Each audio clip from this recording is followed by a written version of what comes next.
anak-anak, hari ini Ibu akan menjelaskan mengenai contoh soal bunga tabungan dan pajak.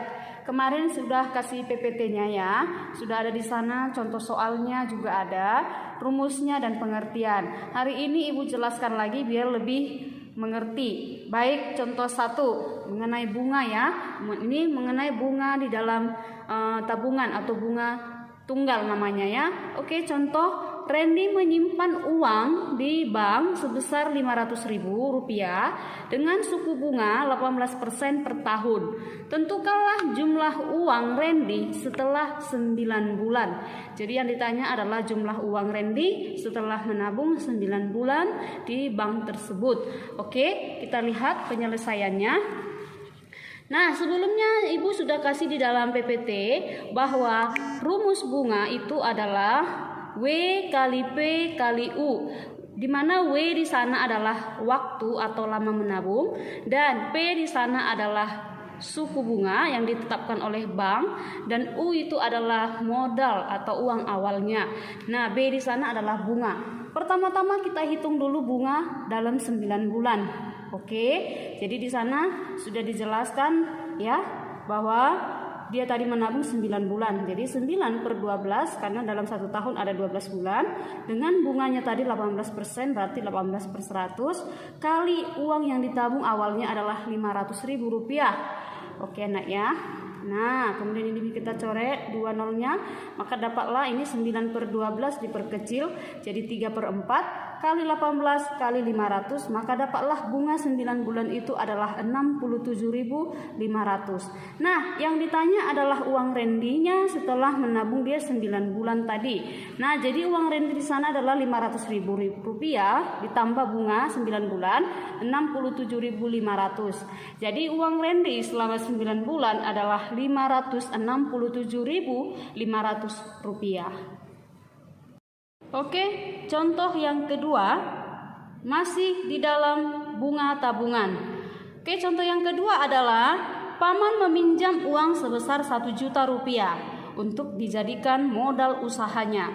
Nah, jika pinjaman uang itu harus dikembalikan selama 10 bulan dengan bunga 12% per tahun, tentukanlah besar cicilan ataupun angsuran yang harus dibayar paman tiap bulannya.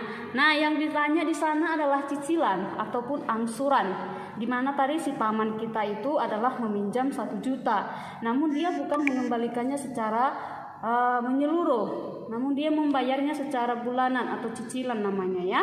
Nah, di sana sudah diketahui bunga 12% per tahun. Oke, kita lihat penyelesaiannya. Tadi modalnya adalah 1 juta atau uang yang awal dipinjam 1 juta. Kemudian bunga 10 bulan. Kenapa 10 bulan?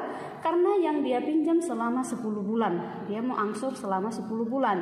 Nah, kita hitung dulu bunga 10 bulan, yaitu 10 per 12 kali 12 per 100 itu adalah tadi suku bunga yang ditetapkan suatu bank dengan uang yang dia pinjam adalah 1 juta.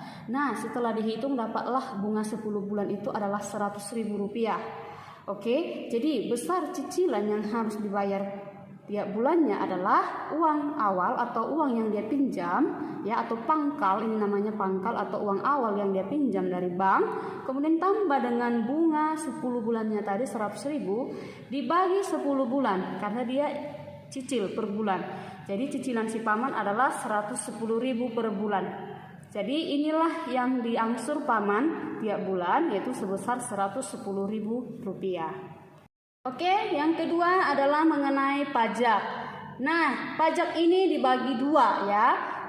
Ada PPh dan ada PPN. PPh itu adalah pajak penghasilan dan PPN itu adalah pajak pertambahan nilai. Nah, kalau PPh itu adalah mengarah pendapatan kita berkurang, namun kalau PPN adalah pembayarannya bertambah. Itu perbedaannya ya, supaya bisa kamu bedakan PPh dan PPN. Oke, langsung saja contoh yang pertama. Ayah menerima gaji setiap bulannya Rp2 juta. dan harus membayar pajak sebesar 1,5%. Berapakah besar gaji ayah yang dia terima? Nah, yang ditanya adalah besar gaji yang diterima itu setelah potongan PPh. Nah, kalau di sana berbicara gaji, maka yang kita gunakan adalah PPh. Jadi kalau sudah ada PPh, maka gajinya tadi tidak full ya, atau sudah ada pendapatannya berkurang, itu maksudnya ya. Oke, kita hitung. Tadi penghasilan yang kena pajak itu ada 2 juta rupiah ya. Ini yang harus dikena pajak ya. Nah, pajaknya tadi 1,5%. Yang dikenakan di sana adalah 1,5%, artinya 1,5%. Kita kali dengan gaji yang kena pajak 2 juta rupiah. Maka setelah dia kali dapatlah pajaknya 30.000 rupiah ya. 30.000 rupiah.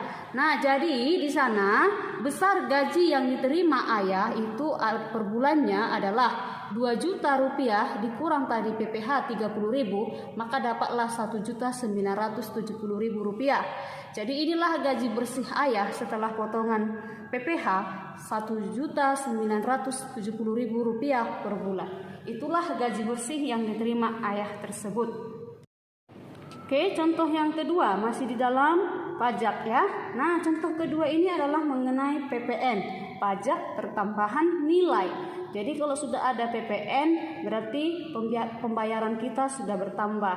Sama seperti kita di mall, kalau kita makan, misalnya kita makan di sebuah restoran, maka pembayaran kita akan bertambah dari harga makanan tersebut karena sudah dikenakan namanya PPN atau pajak tersebut.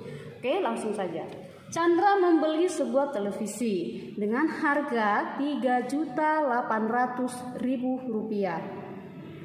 Chandra diberi potongan harga 5% dan harus membayar pajak 10% dari harga setelah potongan. Nah, berapakah jumlah uang yang harus dikeluarkan Chandra? Ingat, tadi yang diberikan potongan itu 5% ya. Namun pajak 10% itu yaitu setelah potongan ya. Jadi dipotong dulu 5% dari 3.800.000 baru kena pajak. Oke, kita hitung ya. Kita hitung. Oke, harga sebelum potongan tadi 3.800.000. Tadi potongan harga 5%, berarti 5/100 kali 3.800.000. Dapatlah 190.000. Jadi inilah potongan 5%-nya.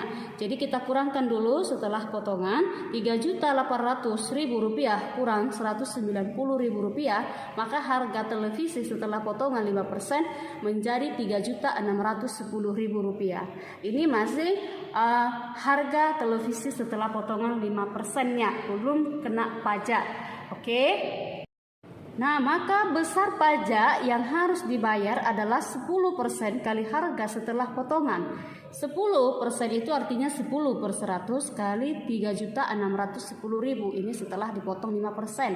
Nah, maka pajaknya adalah 361.000 rupiah. Jadi jumlah uang yang dibayar Chandra adalah 3.610.000 rupiah tambah pajak tadi 10% 361.000 rupiah, maka harga televisi setelah pajak atau PPN 3.971.000 rupiah. Jadi pembayarannya bertambah karena dikenakan pajak tadi. Jadi inilah hasilnya. Oke nak, jadi demikian dulu penjelasan hari ini. Semoga anak-anak dapat mengerti ya apa itu pajak dan apa itu bunga tabungan. Ya, bunga tabungan yang kita gunakan masih bunga tunggal ya, bukan bunga majemuk tapi masih bunga tunggal. Oke, terima kasih.